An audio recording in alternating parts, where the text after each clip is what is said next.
The village in it with a map and a plan. No place too tiny for this determined man. Crossing the counties one by one, you'll see in every English corner a bit of history.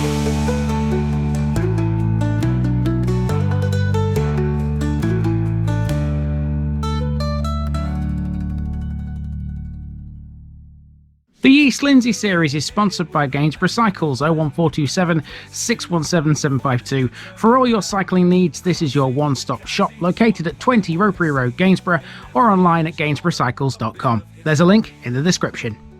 Gainsborough Cycles, ask for Trevor Halstead.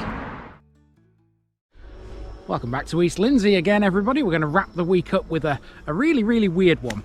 This one is not really a village in the sort of traditional sense. It's more of a drive around, this one. And I've arrived at my first landmark here, and I've just noticed there's a drone operator who's obviously taking some shots of this big tower you can see behind me. I don't blame him, to be honest with you, because the history surrounding this is absolutely amazing. There used to be some big trophospheric dishes here as well, but they've now disappeared. Welcome to the parish of Stenigot.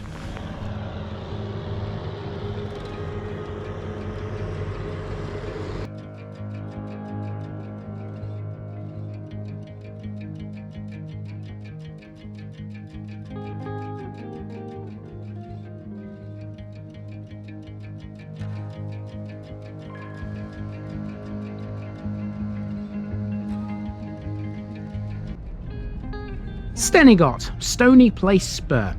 Wrapping up the week in East Lindsey, we've got the parish of Stenigot, which occupies a lovely little piece of the Lincolnshire Wolds. Lying within a designated area of outstanding natural beauty about 6 miles away from Louth, Stenigot parish includes the hamlet of Cold Harbour, and its population is usually included with that of Astorby. The distinctive name Stenigot is first mentioned in the Domesday Book, where it appears as Stanhu.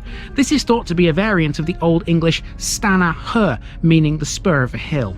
And yes, there are hills out here, lots of them. The village is probably best known for RAF Stenigot, a chain home radar station during the Second World War, and later a NATO Ace High station with 4 trophospheric scatter parabolic dishes. Although they were later removed for their scrap value, the dishes are what made Stenigot well known to many people. Stenigot otherwise is an estate centred around a grand house in the middle of a massive parkland. On the edge of that parkland is the church dedicated to St Nicholas. There are in fact 2 churches in Stenigot. The second though is really well hidden and not a lot of people know about it. The parish also includes part of the Withcall Tunnel, the second of the 2 Wolds tunnels on the former Louth to Bardney line, which we've been following all week. So for one last time in East Lindsey for a while, let's see what Stenigot has to tell us about life in the Lincolnshire Wolds. It's quite a lot actually for such a small place. Let's go. We begin on the edge of the parish. In fact, we're just over the boundary here. What you're looking at here is what's left of the former RAF Stenigot. During World War II, it was a radar station. It was built in 1938 by Bloor Knox as part of the chain home early warning radar network. Initially, the site's main feature was an octet of aerial towers. These were supported by some low-lying buildings. The station was upgraded in 1959 to a relay site as part of the Ace High programme, which involved adding 4 trophospheric scatter dishes. The site was decommissioned in the late 1980s and was mostly demolished by 1996. RAF Stenigot was one of 20 chain home radar stations stretching from the Isle of Wight to the Orkneys. The chain home programme was the world's first operational air defence radar system and was capable of detecting incoming aircraft flying at 35,000 feet from a distance of 180 miles and thereby helping to direct fighter aircraft to intercept.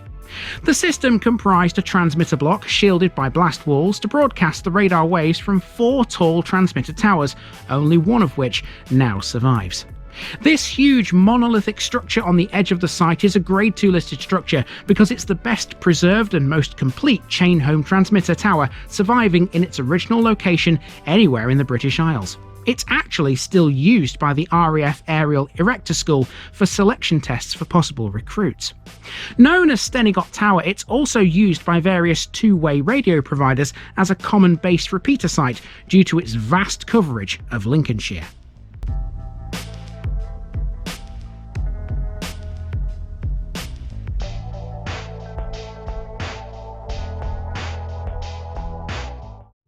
The tower isn't anywhere near as famous as those trophospheric dishes. 3 of the 4 were scrapped in the winter of 2018, although whether or not it was done legally is open to debate. The first dish was removed from its supports sometime before the 14th of October, with 2 more being felled over the following days. The 4th and last remaining dish was removed in 2020. The dishes were used during the Cold War, operated for NATO by the Royal Corps of Signals. The facility was built with its own fenced compound inside the Chain Home radar station, with construction work being completed by 1960. Each dish measured 60 feet in diameter and was supported on 7 lattice legs made of steel girders anchored to large concrete blocks. 1 pair of the dishes pointed north to pass signals to the next relay station near Alnwick in Northumberland, whilst the other pair pointed south to pass signals to the relay station near Maidstone in Kent.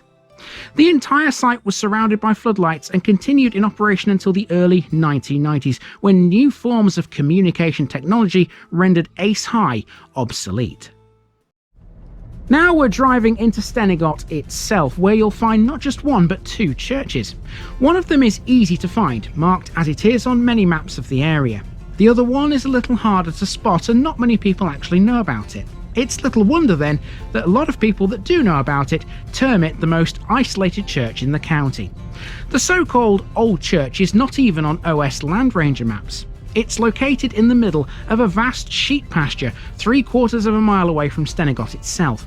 It's a ruined building which resembles a pile of rubble amidst a gnarly, romantic copse. The only part of the church that still stands to some degree is the short chancel. The chancel arch, which is now embedded in the western wall, is Romanesque, as is the unmoulded south window. Although there's an entry for Stenigot in the Domesday Book, there's no mention of a church, so it's unlikely that it was built before the 12th century. It's also not totally clear why it was abandoned, but these days churchgoers in Stenigot have a new church they can use: St Nicholas.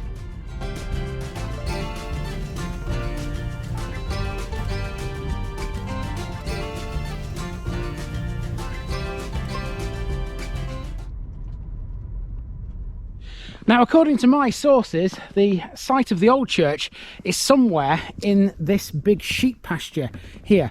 Now, I've just been and had a quick look and I can't see it anywhere, but it is there somewhere, I promise you. I'm not going to be walking over that too much though, because I don't want to be done for trespassing, but the old church is somewhere out there. Now, the new church is here, opposite the sheep pasture. We can talk about this because we can definitely see it. St Nicholas's Church is a Grade 2 listed building dating from 1892. It's built of red brick and limestone with a 15th century octagonal font. The church has a west porch, a nave and a chancel, which are all one structure, together with the north vestry. Inside there's a monument to Sir John Guevara, who died in 1607. The Guevara family came to England with Catherine of Aragon, one of Henry VIII's 6 wives. They'd lost their property by 1660, and the last known member of the family was a hairdresser in Market Raisin.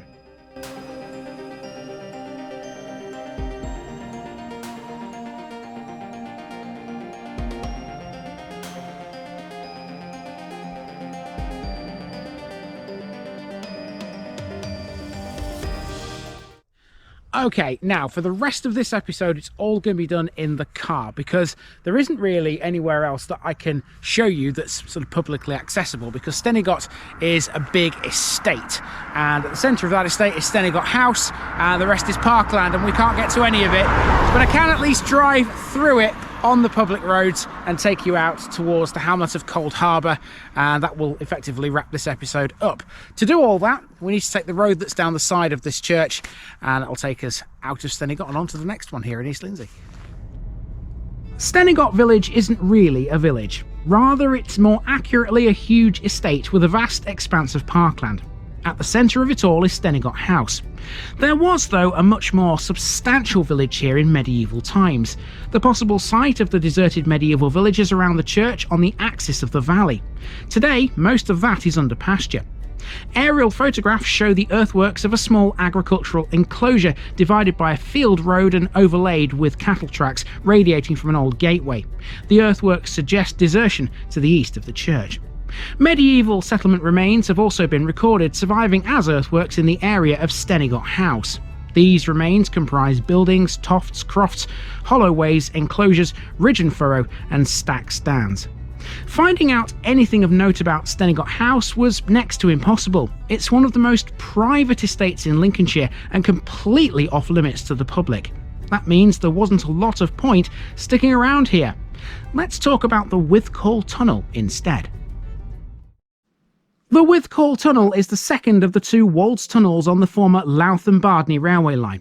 Because it's situated on land that's part of the Stenigot Estate, it's totally off limits to us. The tunnel lies between the parishes of Withcall and Stenigot and passes under Bluestone Heath Road. It's 888 metres long and was opened in 1876. Work on the Withcall Tunnel got underway in January 1852 with the driving of a 10-foot heading through a ridge of sandstone and chalk. The Louth and Lincoln Railway's original plan was for a bore of 803 yards, but this was extended to 971 when a revised route was authorised. Construction was beset by problems with bad weather, causing frequent delays. In October 1874, a deluge of water washed navvies out of the tunnel. A month later, bricklayers went on strike because their hands were being scalded by wet lime. December of that year also saw the death of a workman who was struck by a wagon. Although Withcall is straight, no light can be seen at the other end because in the middle of it the line reaches its summit. It's located around 300 yards in from the eastern portal. The climb up to and within the tunnel, a gradient of 1 in 54, often caused difficulties in wet conditions. Some locomotives required 2 or more attempts to reach the top. Smoke could become so dense that the footplate crew would kneel on the floor, covering their faces with wet handkerchiefs. An oversight by the architect resulted in no refuges being constructed, an unusual and potentially dangerous feature for a tunnel of this length. Today, the portals are bricked up, but doorways are provided for access. Humidity levels are high and temperatures stable, and those are the ideal conditions for bats. The structure is now a hibernaculum and has SSSI status. Although wet at its western end, Withcall Tunnel remains in excellent condition despite a 50-year absence of regular maintenance. Oh, and Withcall Tunnel is supposedly haunted. Legend has it that if you were to visit, with permission of course, late on a summer's evening when the light starts to fade, spirits will appear at the portals. That could be complete tosh, but hey, we all love a bit of folklore. Join me again soon in East Lindsey and we may discover some more.